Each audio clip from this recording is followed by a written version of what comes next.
The rumble in Mount Kenya emerged because of the 5% farm produce tax that was proposed in the finance bill. Joe Ruto, the Murang'a senator, Edward Miriu Wakili, Gatanga MP, and Charles Njuguna, the newly elected MP from Kandara, who took over from Alice Wahome after Alice Wahome was actually appointed to cabinet, emerged as the face of that farm tax aggression from Mount Kenya. And the question was on what, is it only that the macadamia, avocado and all that is being grown in one region? The answer is no. And what political observers, including myself, I was waiting to see is how many UDA MPs are going to confront those leaders. Because if someone feels they chased carrier officials, they declined that the residents should not register for that e-teams, and some MPs do not support them, then you would expect a press briefing called in Mount Kenya or even in Murang'a, castigating the MPs for not supporting the UDA agenda. It will be a wrong observation, but again, it is suffice to say that they silently support the position by those MPs. Ladies and gentlemen, an interesting spin was that there were some conspiracy theories that Njuguna comes from Kandara, and Kandara constituency is one of the constituencies in Murang'a that has 2 cabinet members, Alice Wahome and Treasury CS Professor Njuguna Ndung'u comes from that constituency. And Njuguna Ndung'u is head of Treasury, where all this tax debate is domiciled, but it is their constituency that people are protesting. So the question is, when are MPs supporting it or not? Because at the height of that debate, there was an MP, Kirinyaga women rep, who did a statement and said that that tax is not mandatory. But I think that was just trying to cool the waters. According to emerging report is that MPs from constituencies that are growing coffee, macadamia and avocado are actually in solidarity with the farm tax aggression force, and they are saying they will not allow it to sail through. While Rigathi Gachagua, the deputy president, was speaking in Embu, he promised to summon the MPs and after meeting with the president and the treasury so that they can iron out the issue.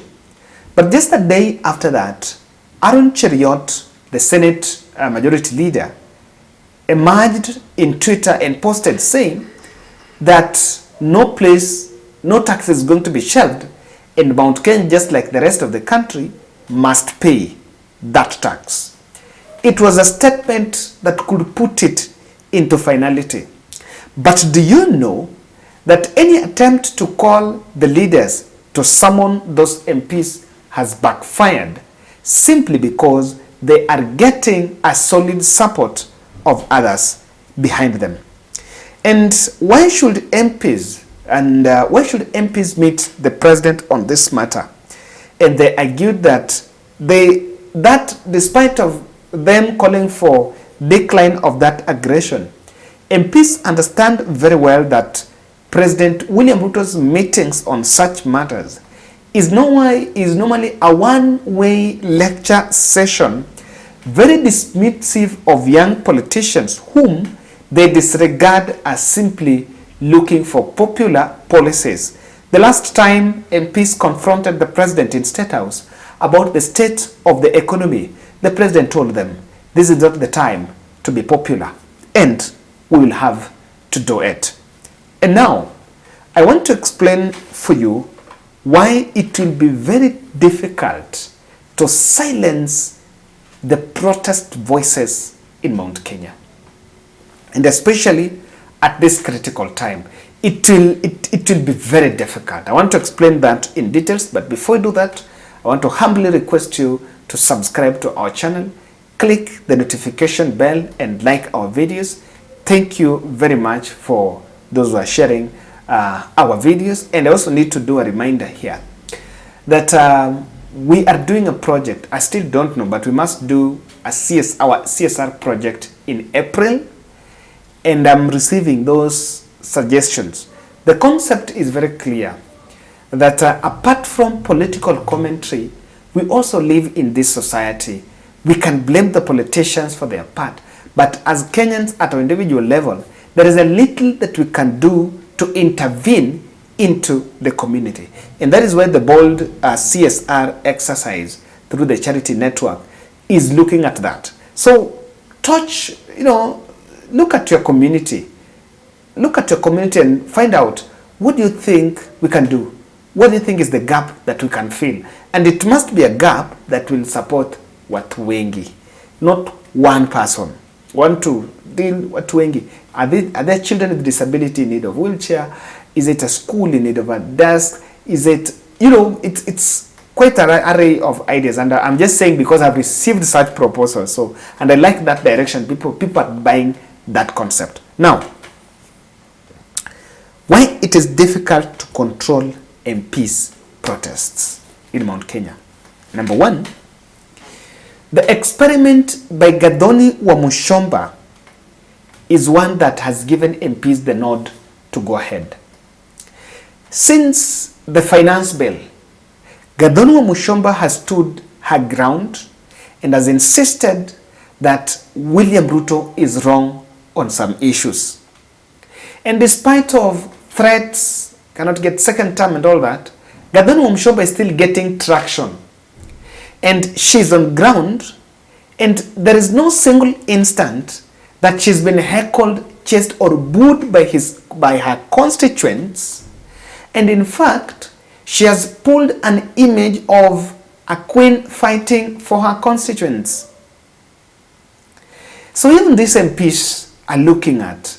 So what's it with Gathoni Wamuchomba? She's there. She's still in her constituency. She's still getting traction.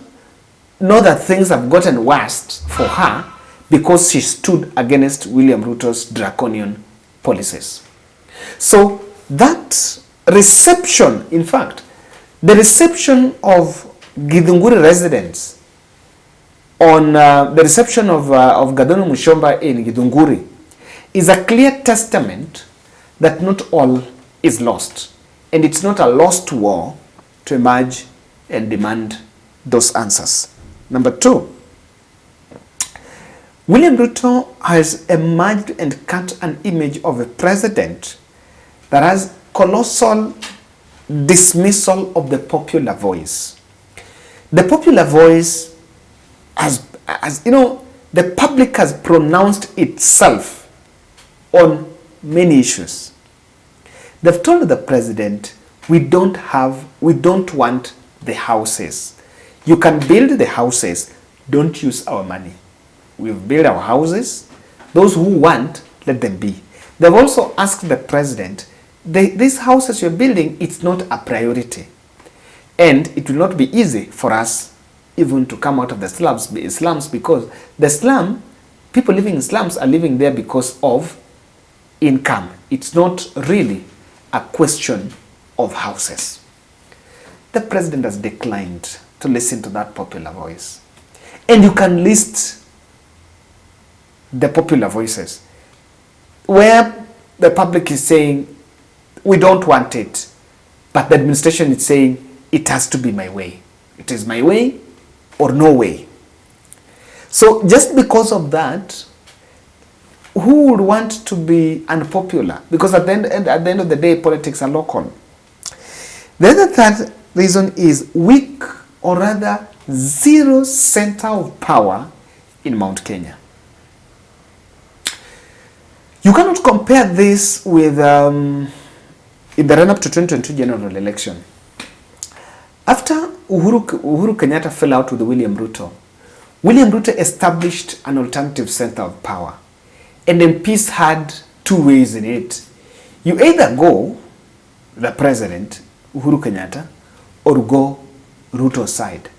So it was upon the public to choose which way, which one am I choosing. Now, which is this autonomous voice that can speak to MPs and tell MPs, hey, shut up, I don't want to hear that, and they will keep quiet. Do you have such a person? You don't have such a person.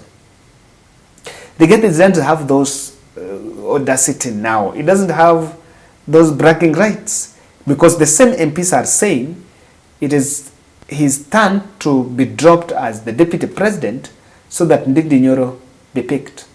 So that means he doesn't have that bit of the stake. Number 4, the chaotic succession politics in Mount Kenya is creating more camps, and the region is erupting in different camps. With those camps emerging, the seeds of division is there. The cracks are real. And with that, everyone will have to listen to what or who he or she thinks he needs to. And lastly, I think there is also growing Uhuru influence there. The leaders that are realizing, maybe we need to defend Uhuru Kenyatta. Maybe Uhuru was right. Maybe Uhuru was this. So with all this and political restructuring, the UDA mode that was there, people would coalesce around the UDA. You know, someone by UDA party told you need to, you're going against the party position and blah blah, and you'll actually buy it. But now that seems not to be the position. Thank you guys, and I also want to read your reaction on this matter. What do you think this will end? Hi guys, so we're here as we had promised that we were coming to this other side of Kibera to deliver the wheelchairs. So because of the other residential training that the mothers of the kids had, we had to reschedule to this Sunday, and we've come here to Mekuja. We've brought the 5 wheelchairs that we had earlier stated. Even though we've not, wazazi wengine hawakumake, we manage around 3, yeah? To manage 3, others are absent, but we've had the 3 that wako hapa, but the other wheelchairs we have. So tuna believe kwamba the team itawapatia wataweza kupewa the wheelchairs. Now I want to not introduce, but I want to give each parent atasema something a minute. But before them, I need to introduce these 2 ladies around me. I know you're seeing them we've seen them for a second time. So Kawira is normally our admin. Sasa tukishafanya, she's the person that an engine behind all this, and we also have else on this end. So Kawira, itabidi uongee na watu alafu tuwapatie. Okay, so for me, I'm just going to say thank you for the people who came through. As you can see, we were able to get the 5 wheelchairs, and thank you so much for watu wenye waliweza pia come through for us, mkatupea the funds. We really appreciate, and also for the management, we just want to believe that wenye wajamii kukuja pia watapewa zenye zimepatikana. I think that's all for me. Thank you very much.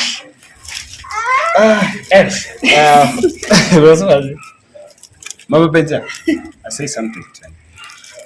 Okay. Mimi nasema ni asante kwa hiyo organization yenu ambayo mmeamua mnasaidia watoto wenye wana disability. Pia nashukuru kwa hii wheelchair ambayo mmetusaidia nayo. Kama mimi nilikuwa already, watu walikuwa wananicheka kila wakati ni mtoto wako kwa mgongo. So nimefurahia kwa sababu Benjamin atakapokalia hii wheelchair itakuwa ni kazi rahisi, ni kumsukuma tu, nikimlete therapy, maybe nataka kuenda somewhere, ni kusukuma tu. Nashukuru kwa hayo ambayo mmetenda, na mzidi kutenda. Mbarikiwe sana. Ni hayo tu, na mbarikiwe. Hata mimi naitwa Eva ama Njeri ama Mama Nancy. Nancy ndio huyu. Kwangu ni kurudisha shukrani kwenu. Juu ni wengi, watu ni wengi wangetukumbuka lakini hawakutukumbuka, lakini nyinyi mmetukumbuka, na sisi tuko hapa tukisema ni asante. Mungu awabariki na waongezee wema.